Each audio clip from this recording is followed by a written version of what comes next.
কি বলবেন দাদা, ডোর টু ডোর ক্যাম্পিং কিন্তু আপনাদের চালু হয়ে গিয়েছে, কেমন লাগছে সাধারণ মানুষের সাথে কথা বলে, কি কেমন সাড়া পাচ্ছেন? না, আগে তোমাদেরকে ধন্যবাদ দিচ্ছি, তোমরা রমজান মাসে আমাদের মজলিশপুরে গ্রামের মধ্যে আসছো, সেটা তোমাদেরকে ধন্যবাদ দিচ্ছি। আমার সঙ্গে আমার অঞ্চল প্রেসিডেন্ট আব্বাস সাহেব আছে, এখানকার এক্স প্রধান মুজফ্ফর সাহেব, আমাদের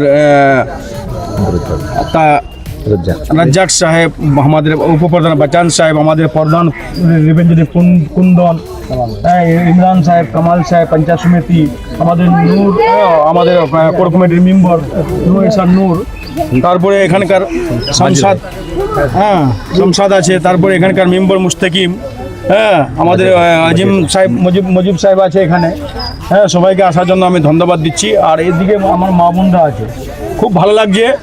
আমরা গ্রামে গ্রামে ঢুকছি, কালকে আমি ভোতরে গেছিলাম, অনেক মা বোনরা কমসে কম 150-200 মতন মা বোনরা এগিয়ে চলে আসলো মমতা ব্যানার্জি বেনিফিটটা যে পাচ্ছে, লক্ষ্মীর ভাণ্ডারটা 1500 টাকা মাস, যারা যুবসাথী পাচ্ছে, যুব ছেলেগুলো আসলো আমাদের সামনে, বলছেন না মমতা ব্যানার্জি ছাড়া আমরা কাউকে ভোট করব না।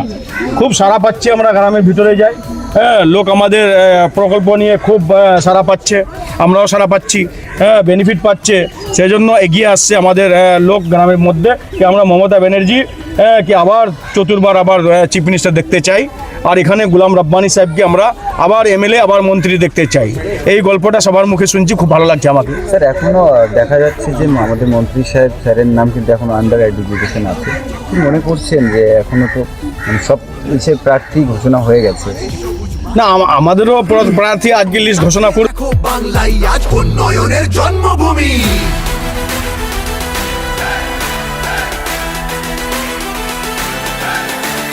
তৃণমূলের নবজোয়ার, জিতবো আমি, জিতবে তুমি। উন্নয়ন